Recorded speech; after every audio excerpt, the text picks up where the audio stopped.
ፌስ ማሳጅ ከጀመርን በኋላ በምን ያህል ጊዜ ውስጥ ለውጥ ማየት እንጀምራለን? ይሄ የብዙ ሰው ጥያቄ ነው። ደረጃ በደረጃ መልስላችኋለሁ። ሰላም የማወቅ ደጉ ተከታታዮች እንዴት ናችሁ? ረዴት ነኝ። የመጀመሪያው ደረጃ ምንድነው? ፊታችንን ማሳጅ ስናደርግ ወዲያውኑ የምናያቸው አንዳንድ ለውጦች ይኖራሉ። ለምሳሌ ከነዛ መካከል አንዱ ፊታችንን ማሳጅ ስናደርግ የደም ዝውውራችን በትክክል ፍሎ ስለሚያደርግ ናቹራሊ ቆዳችን ግሎው ያደርጋል። ፊታችን ላይ የነበረ ቴንሽን ካለ እየለቀቀ ይሄዳል። የተወሰነ እብጠት ካለ እየቀነሰ ይሄዳል። እነዚህን እንግዲህ ወዲያውኑ የምናያቸው ሪዘልቶች ናቸው። ግን እዚህ ጋር መገንዘብ ያለብን ነገር ምንድነው?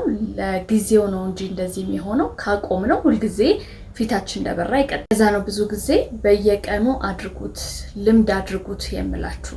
ነገር ግን በዛው ቀጥላችሁበት ከ3 ሳምንት ከ4 ሳምንት በኋላ ያለማቋረጥ ፊታችሁን ማሳጅ አድርጋችሁ ስታዩት ቆዳችሁ ሶፍተር ስሙዘር የሆነ ይመጣል። እንዲሁም ደግሞ የፊታችሁ ቅርጽ እየተስተካከለ ይመጣል። ካገጫችሁ ስር ትርፍ የሆነ ስጋ ካለ እሱ እየጠፋ ይሄዳል።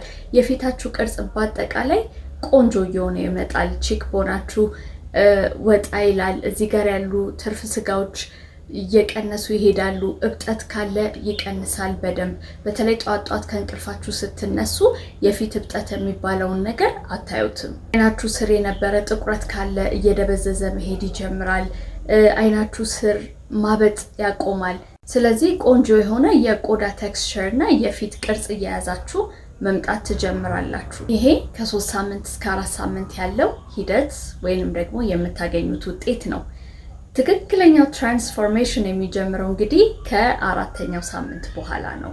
ከ4ኛው ሳምንት በኋላ ደግሞ ማሳጃችሁን እየቀጠላችሁ ስትሄዱ ከተወሰነ ሳምንታት በኋላ ፊታችሁ ላይ ያለ መስመር ካለ እየጠፋ መሄድ ይጀምራል። አይናችሁ አካባቢ ያለ ሪንክልስ፣ ግንባራችሁ እዚህ ጋር የሚወጣ መስመሮች በሙሉ እየቀነሱ ይሄዱና ከረጅም ሂደት በኋላ ግን ሙሉ ለሙሉ እየጠፉ ይሄዳሉ። ሌላው ቆዳችን ፈርምነስ ካልነበረውና ላልቶ ወደታች የወረደ ከሆነ ከረጅም ማሳጅ በኋላ ራሱ እየተወጠረ ይሄዳል። ምክንያቱም ማስሎቻችን መነቃቃት ይጀምራሉ። የኮላጅን ምርት በደንብ እየተመረተ መሄድ ይጀምራል። ስለዚህ ቆዳችን ምን ይሆናል? እየተወጠረ ይሄዳል። በምን አይነት መንገድ? ተፈጥሯዊ በሆነ መንገድ። በአጠቃላይ ይሄ የነገርኳችሁ እንግዲህ እስከ 3 ወር ገደማ ይፈጃል ማለት ነው። ከ3 ወር በኋላ መቀጠል ይኖርባችኋል። ይሄ እስከ መጨረሻው ድረስ ብታደርጉት የሚመረጥ ልምድ ነው። ከዛ በኋላ ቆዳችሁ ምን ይሆናል? ጤናማ ይሆናል። በተፈጥሯዊ መንገድ ግሎው እያደረገ ይሄዳል። ፌሻል ኮንቱር ኤንድ ቶን እየተሻሻለ ይሄዳል። እንዲሁም የእርጅና ምልክቶች ራሱ ያለ ጊዜያቸው አይመጡም። ወደ ኤዥያ አካባቢ ሂዱና የኤዥያ ሰዎችን እዩዋቸው፣ ጃፓኖችን እዩዋቸው። ለምሳሌ እነሱ በጣም በእንደዚህ አይነት ቴክኒክ የበለጸጉ ስለሆኑ የህይወት ልምዳቸው ይሄ ስለሆነ 65 ዓመት ራሱ ቢሆናቸው ቆዳቸው የትም ቦታ አይጨማደድም። በቃ በጣም ፈርምድ የሆነ ቆዳን ያላቸው፣ ቴክስቸሩ በጣም ጤነኛ፣ ቶኑ ያማረ፣ የፊት ቅርጻቸው እጅግ በጣም የሚያምርና ምንም አይነት ፋይን ላይንስ ሪንክልስ የለባቸውም፣ ትርፍ ስጋ የለባቸውም። ግን እድሜያቸውን ስትጠይቋቸው 70 ዓመቴ ነው፣ 75 ዓመቴ ነው፣ 65 ዓመቴ ነው ሊሏችሁ ይችላሉ። ግን በጣም ያንግ ነው የሚመስሉት። ጀምር ታውቃላችሁ፣ ሰምታችሁ ከሆነ ጃፓኖች ራሱ ከ100 ዓመት በኋላ ነው የሚያረጁት። እድሜያቸው ራሱ በጣም ረጅም ነው። ያለ ምንድነው እንግዲህ አንደኛ የአመጋገብ ስነ ስርዓታቸው ነው። ጣፋጭ ነገር አይመገቡም። ስጋ ቶሎ አይበሉም። በሲፉድ የበለጸገ ምግብ ነው የሚመገቡት። በዛ ላይ ደግሞ ይሄ በማሳጅ በሚባለው ቴክኒክ በተለያየ መንገድ እጅግ በጣም የሰለጠኑ ከልጅነታቸው ጀምሮ ሲወርድ ሲዋረድ የመጣ ባህላቸው ነውና ኢቨን ራሳቸውን ራሱ የሚያክሙት ራሳቸው በራሳቸው ናቸው አብዛኞቹ ጃፓኖች። ስለዚህ ከነሱ መልካም የሆነውን ልምድ መውሰድ ይቻላል። ስለዚህ ማሳጅ ብቻ ሳይሆን ቆዳ ላይ እንግዲህ አመጋገብን በጣም ወሳኝነት አለው። ላይፍ ስታይል በጣም ወሳኝነት አለው። ውሃ በጣም ብዙ የማትጠጡ ከሆነ ችግር ነው። አንጀታችሁን ጤናችሁን የማትጠብቁ ከሆነ ችግር ነው።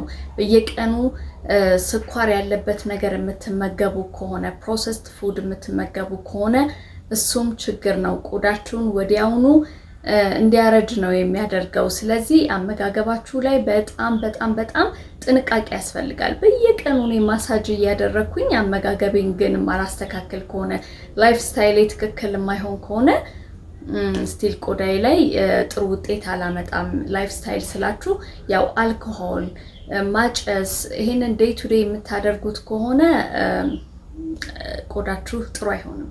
አልኮል ለምሳሌ በጣም የሚጠጣ ሰው አዘወትሮ ወይ ደግሞ በየቀኑ የሚያጨስ ሰው ካለ ከተወሰነ ሂደት በኋላ ከንፈሩ በጣም መጥቆር ይጀምራል። ከዓይኑ ስር መጎርጎድ ይጀምራል፣ መጥቆር ይጀምራል። ከጊዜ በኋላ ደግሞ ቆዳው ላይ የተበሳሳ ነገር እየወጣ ይሄዳልና ማሳጅ እያደረጋችሁ እዚህ ጋር ደግሞ ውስጣችሁን የሚበክል በቶክሲን የተሞሉ ነገሮች የምትወስዱ ከሆነ ጥሩ ሪዛልት ሊኖረው አይችልም። በዛ ላይ ደግሞ ስጋ ራሱ በየቀኑ ባትመገቡ ይመረጣል። ስፔሻሊ የበሬ ስጋ ካርብ አስፈላጊ ነው፣ ግን ደግሞ በመጠኑ የተመጠነች አድርጋችሁ ብትወስዱ ይሻላል። ከዛ በተረፈ ግን ጣፋጭ ነገሮችን ከስንት አንዴ ነው እንጂ በየቀኑ መውሰድ ተገቢ አይደለም። ቡና ስትጠጡ፣ ሻይ ስትጠጡ ስኳር የምትከቱ ከሆነ ላይክ ኤቭሪዴይ ጥሩ አይደለም። ቆዳችሁ ጥሩ ውጤት አይሰጣችሁም። ስለዚህ እነዚህ ሁሉ መወገድ አለባቸው የምላችሁን አይነት ቆዳ ለመያዝ የምትፈልጉ ከሆነ። ከዛ በተጨማሪ እንግዲህ ሁል ጊዜ ደጋግሜ ነግራችኋለሁ፣ ማሳጅ ስታደርጉ ፌሻል ኦይሎች አሉ ለማሳጅ ቆንጆ የሆኑ ለቆዳችሁ ተስማሚ የሆነ። እኔ የምጠቀመው ኦይል ለአንዳችሁ ላይ ሰራ ይችላል። የአንዳችሁ ቆዳ በጣም ደረቅ ሊሆን ይችላል፣ የአንዳችሁ ሰንሲቲቭ ሊሆን ይችላል። አንዳንዶቻችሁ በጣም ብጉር ሊኖርባችሁ ይችላል። አንዳንዶቻችሁ በጣም ኦይሊ ስኪን ሊኖራችሁ ይችላል። አንዳንዶቻችሁ ደግሞ ልክ እንደኔ ኮምቢኔሽን ስኪን ታይፕ ሊኖራችሁ ይችላል። ስለዚህ ለስንቶቻችሁ እንደምመልስ አላቅም። ሁላችሁም ምን አይነት ኦይል ነው የምጠቀመው ትሉኛላችሁ። የሁላችሁንም ስኪን ታይፕ እኔ አላውቀውም። ስለዚህ ቪዲዮ ሰርቼላችኋለሁ፣ ሄዳችሁ እዩ። ለደረቅ የሚሆን ለሴንሲቲቭ የሚሆን ለኦይሊ የሚሆን እያልኩኝ ሰርቻለሁ። ስለዚህ ከነዛ መሃል እንግዲህ የስኪን ታይፓችሁን አውቃችሁ ከስኪን ታይፓችሁ ጋር የሚመሳሰለውን ኦይል ገዝታችሁ ከዛ መጀመሪያ ላይ በትንሽዬ መሞከር ነው። ደረቅ ቆዳ ስላላችሁና ለደረቅ ቆዳ ይሄ ይሆናል ስላልኳችሁ ይሆናችኋል ማለት አይደለም። አንዳንድ ጊዜ ቆዳችሁ ሰንሲቲቭ ራሱ እንደሆነ እናንተ ራሳችሁ ላታውቁ ስለምትችሉ መጀመሪያ ምንም ነገር አዲስ ነገር ገዝታችሁ ልትሞክሩ ከሆነ ትንሽዬ ቦታ መጀመሪያ ታደርጋላችሁ። 24 ሰዓት ትቆያላችሁ። ካላሳከካችሁ ምንም አይነት ምልክት ካልወጣ ይሆናችኋል ማለት ነው። ስለዚህ ትቀቡና ታዩታላችሁ። አሁንም ደግሜ የምነግራችሁ ነገር ቢኖር ግን እባካችሁ በቫዝሊን ማሳጅ ማድረግ እንችላለን ብላችሁ ባትጠይቁኝ ደስ ይለኛል። አትችሉም። በቫዝሊን ማሳጅ አይደረግም። በወፍራም ይዘት ባላቸው ነገሮች በአጠቃላይ ማሳጅ አይደረግም። ምክንያቱም ጣታችሁ እንደ ልብ አይንሸራተትም። ትክክለኛ በሆነ መንገድ ማሳጅ የማታደርጉ ከሆነ ቆዳችሁን ወዲያውኑ ነው የምታበላሹት።